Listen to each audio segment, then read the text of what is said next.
She was performing the old ways in secret, until the scout broke the silence. Wyoming, 1876, the gunshot echoed across the canyon just as May finished drawing the last symbol in the dirt. Her hands froze, chalk dust still clinging to her fingertips. Someone had found her. She scrambled to her feet, boots sliding on loose rock as she kicked dirt over the sacred circle she'd spent an hour creating. The old ways weren't supposed to exist anymore. The government had made that clear 3 years ago when they'd banned all tribal ceremonies within 100 miles of any settlement. But May's grandmother had taught her these rituals before she died, whispering them like precious secrets in the dark.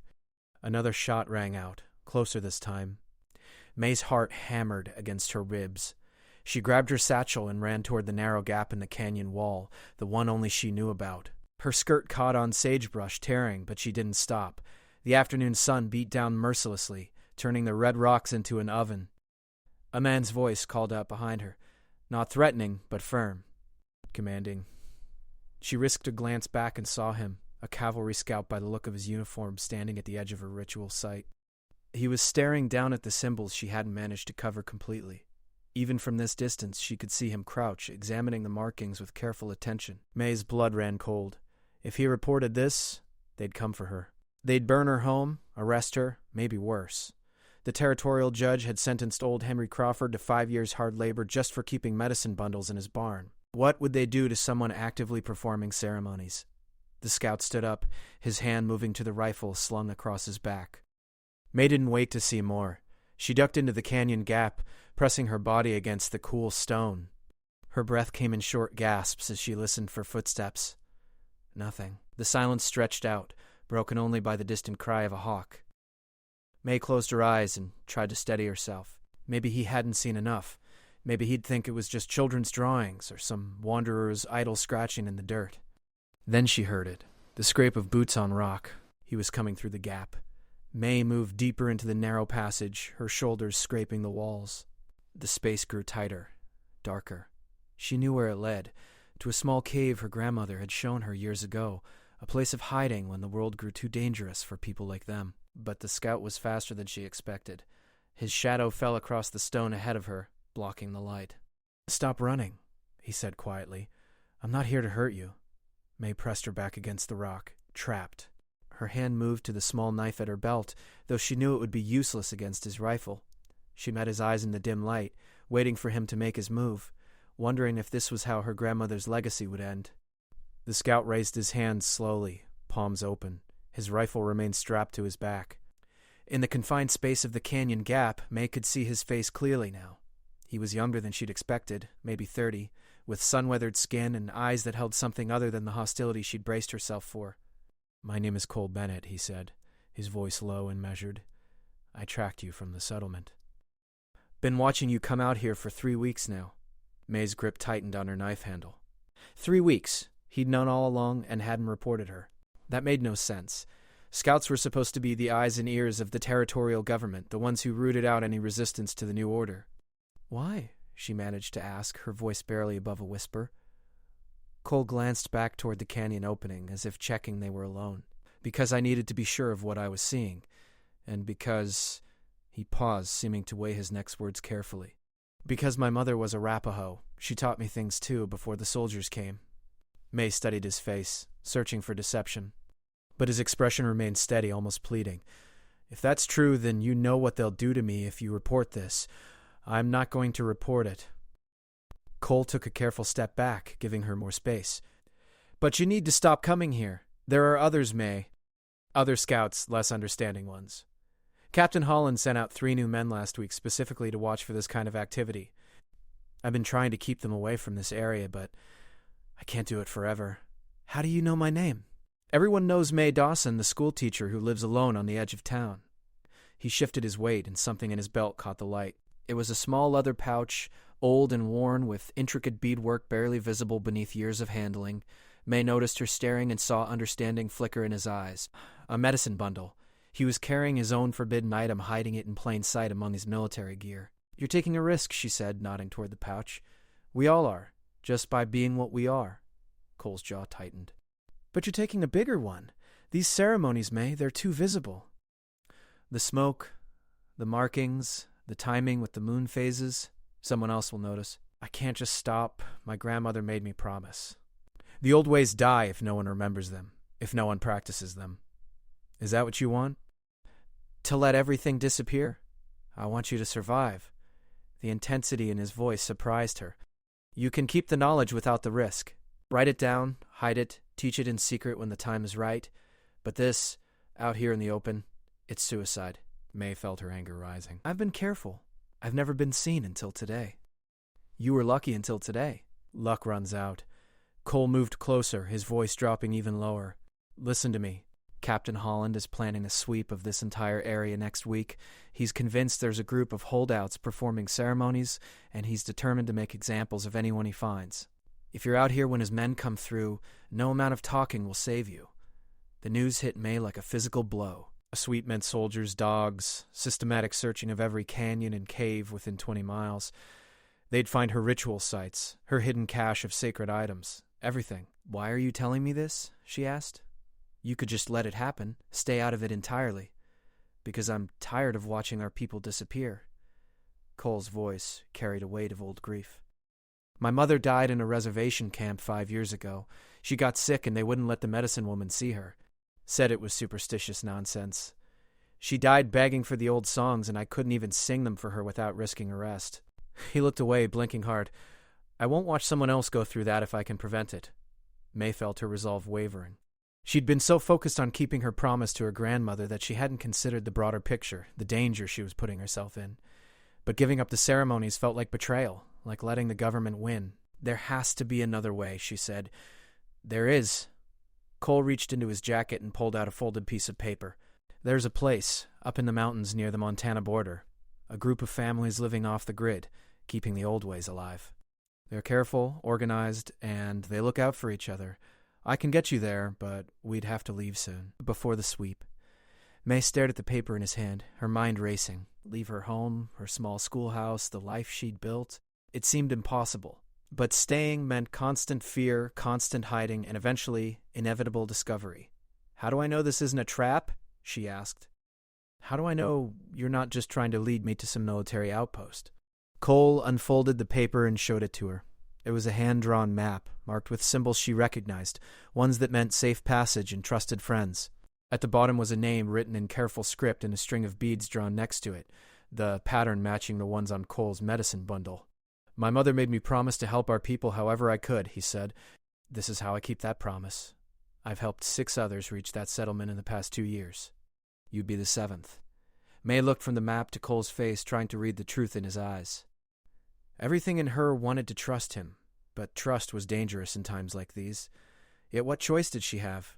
Stay and face certain capture, or take a chance on this scout who claimed to understand her struggle? I need time to think, she said finally. Cole nodded and handed her the map. You have 3 days. After that, the sweep begins, and I won't be able to help you.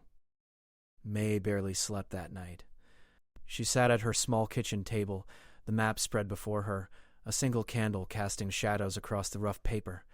Every sound outside made her jump. Every creak of the house settling felt like boots on her porch, soldiers come to drag her away. By dawn, she'd made her decision. Not because she wanted to run, but because staying meant abandoning everything her grandmother had fought to preserve. Dead women kept no traditions alive. She packed light, only what could fit in 2 saddlebags. Her grandmother's medicine bundle, carefully wrapped in oilcloth. A few changes of clothes. Her savings, $32 hidden in a flour tin. The journal where she'd written down every ceremony, every song, every story her grandmother had shared. She left her furniture, her books, her comfortable life. Pull schoolhouse keys she left on the desk with a note for the settlement council. Family emergency in Kansas, it read. Won't be returning. Short, simple, unremarkable. People left Wyoming territory all the time. No one would question it much. Cole met her at the edge of town just after sunrise, as they'd arranged. He was dressed in civilian clothes now, his scout uniform nowhere in sight. 2 horses stood ready, both strong-looking animals built for mountain travel. You came, he said, and May heard the relief in his voice. Didn't have much choice. She tied her bags to the spare horse, a sturdy mare with kind eyes. When do we leave? Now. Before the town wakes up fully. Cole mounted his horse, a tall bay gelding.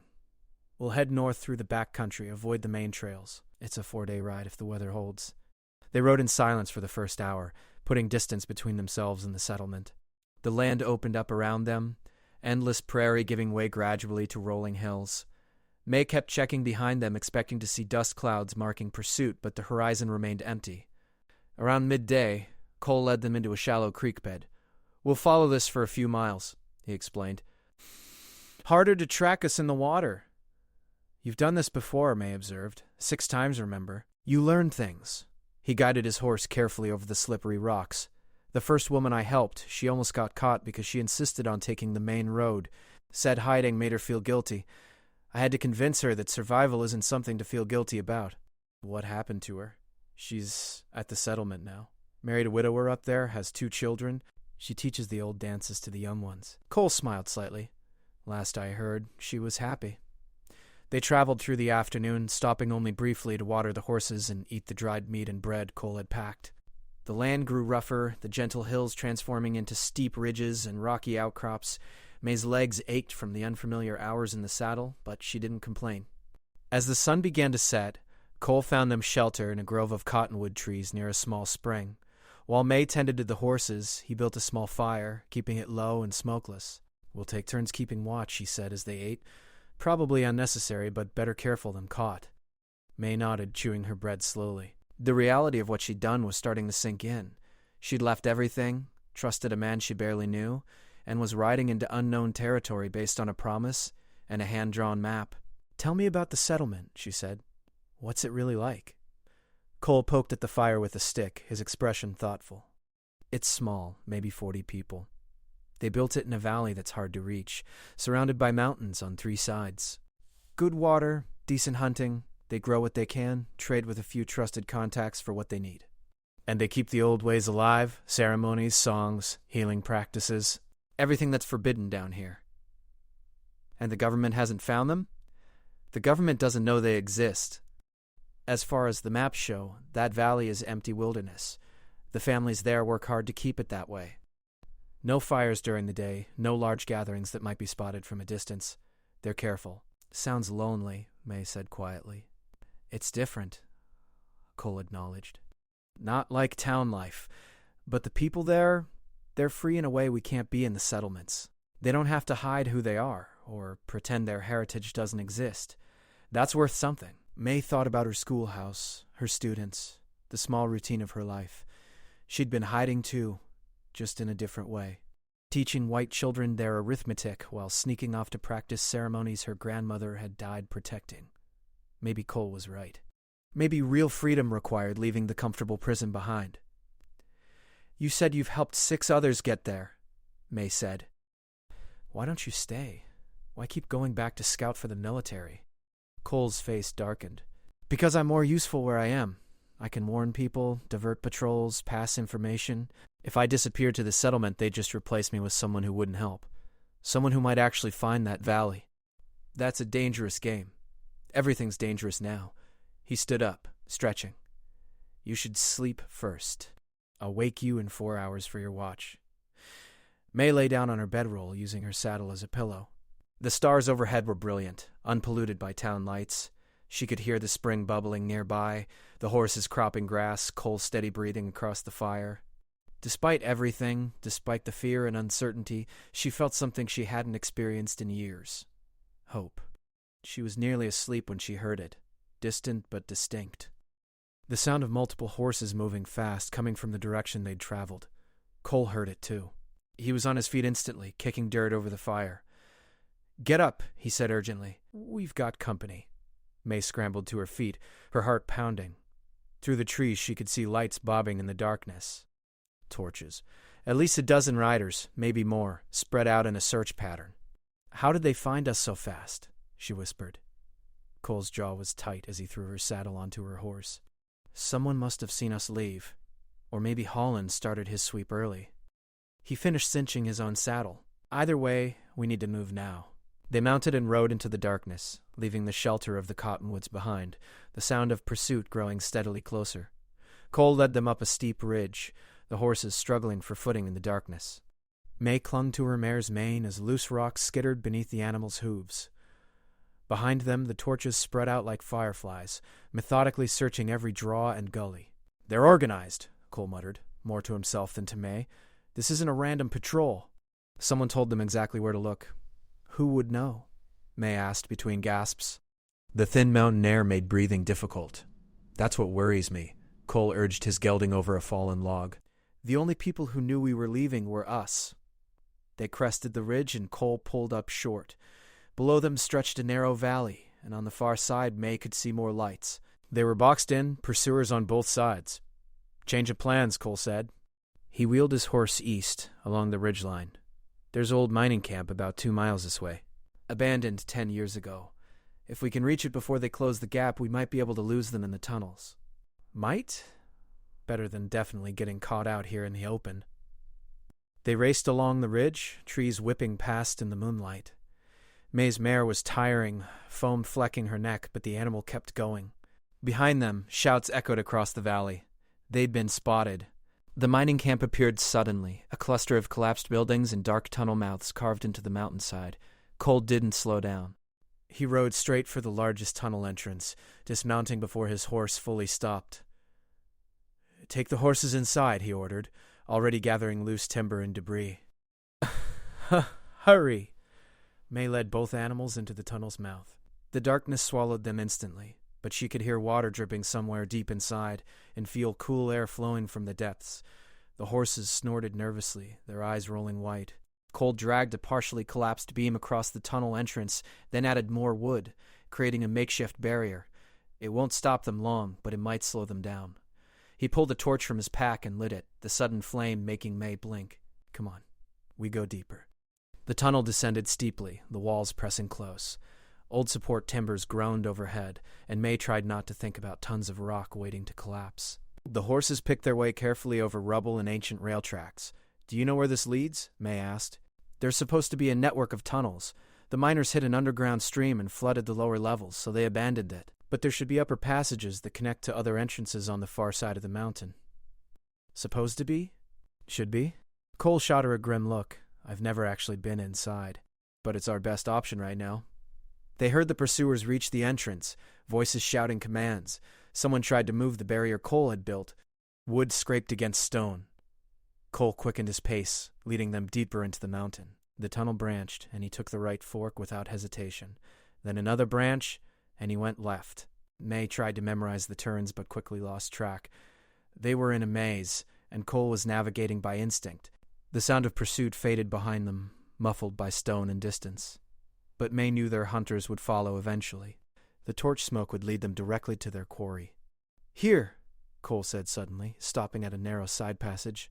"This looks promising." The passage was barely wide enough for the horses. May had to dismount and lead her mare through sideways, the animal's breath hot and panicked against her neck. The walls scraped her shoulders on both sides. After 20 claustrophobic feet, the passage opened into a larger chamber.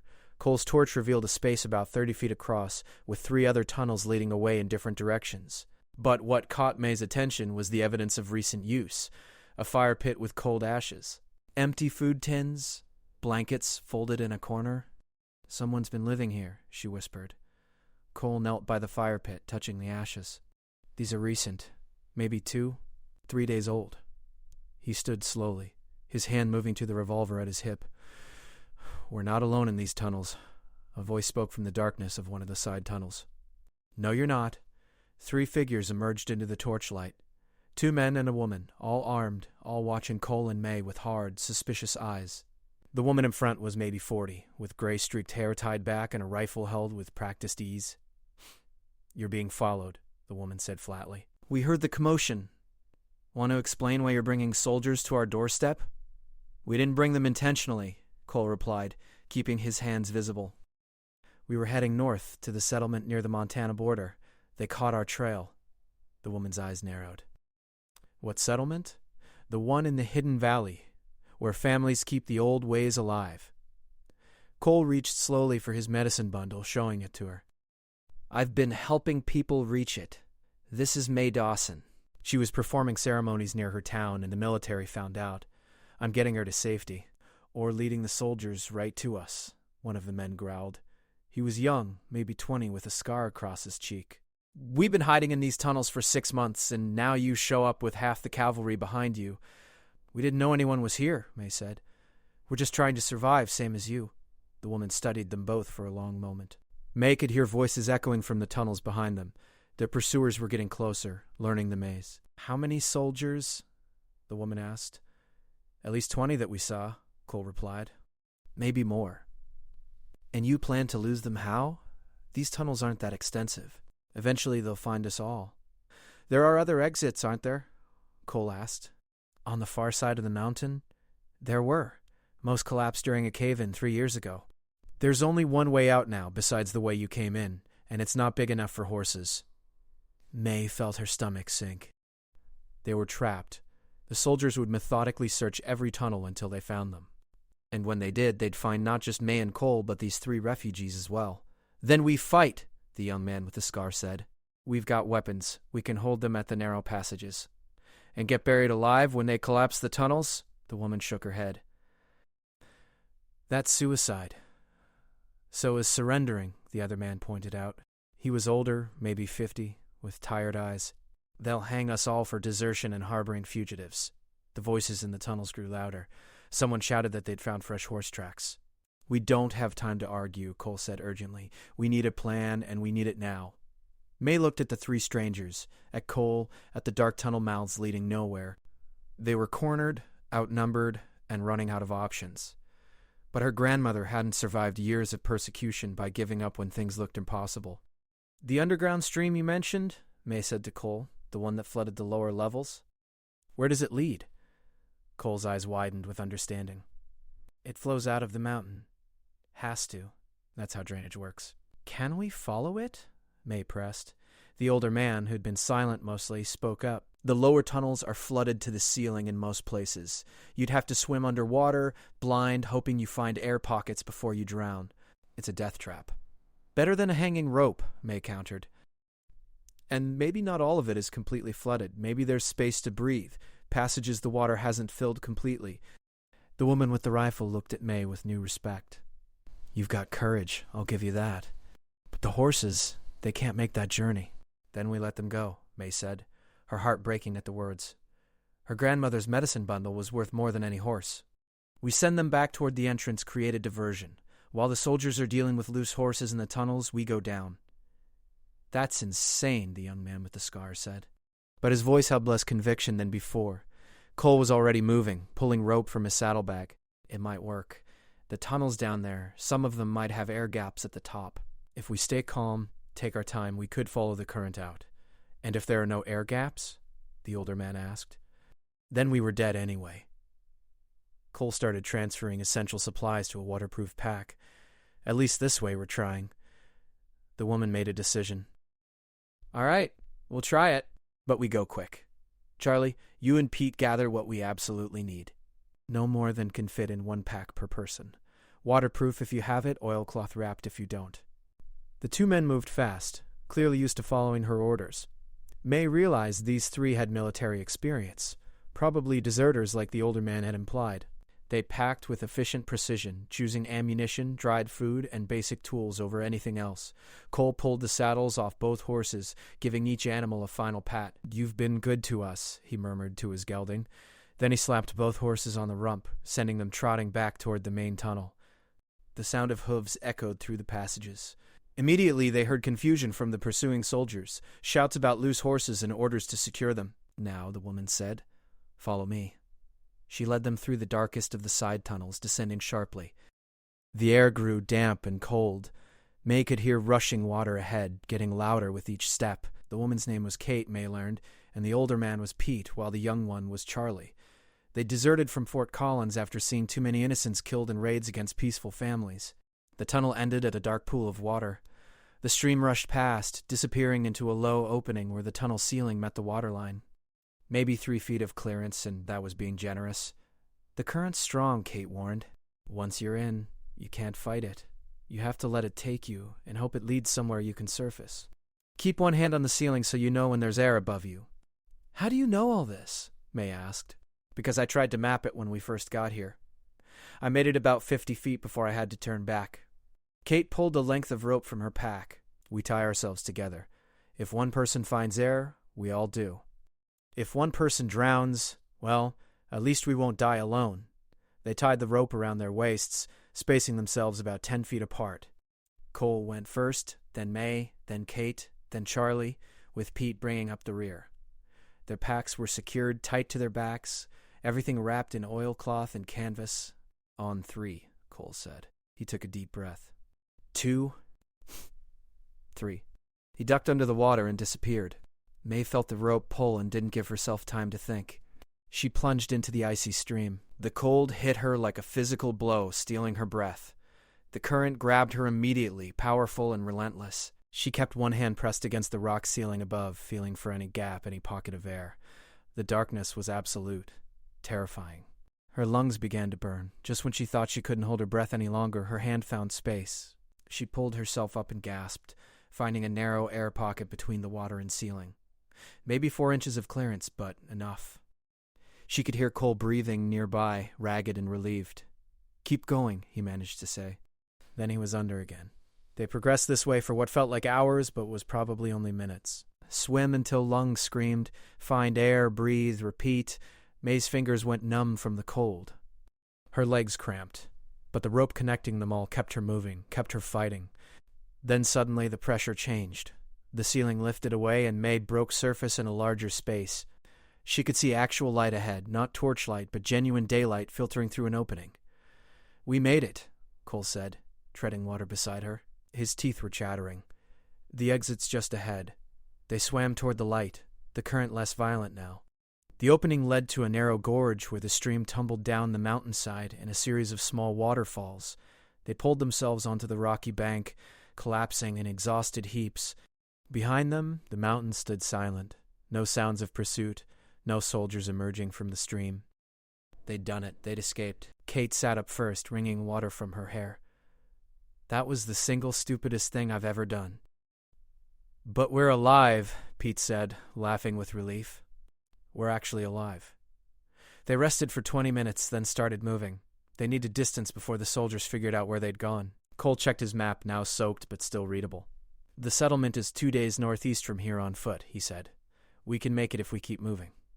5 survivors, no horses, soaking wet and exhausted, but alive, and free to practice the old ways without fear. "Then let's keep moving," she said. They walked through the afternoon and into the evening, following Cole's map through wilderness country. May thought about her grandmother, about the promises she'd made, about the price of keeping tradition alive. The old ways demanded sacrifice, but they also taught survival, resilience, the strength to endure. 2 days later, they crested a ridge and looked down into a hidden valley. Smoke rose from small cabins scattered among the trees. Children played near a central fire pit. And May could hear it, faint but unmistakable, the sound of drums and singing. The old ways, alive and thriving. Kate smiled for the first time since they'd met. "We're home." And May realized she was right. This place, these people who refused to let their heritage die, this was home now. Not the town she'd left behind, not the life of constant hiding, but here, where she could be who she truly was. They descended into the valley together, 5 strangers bound by survival, carrying the old ways forward into an uncertain future. The scout had kept his word. He'd broken the silence, yes, but not the way May had feared. He'd broken it to help, to save, to preserve, and that made all the difference.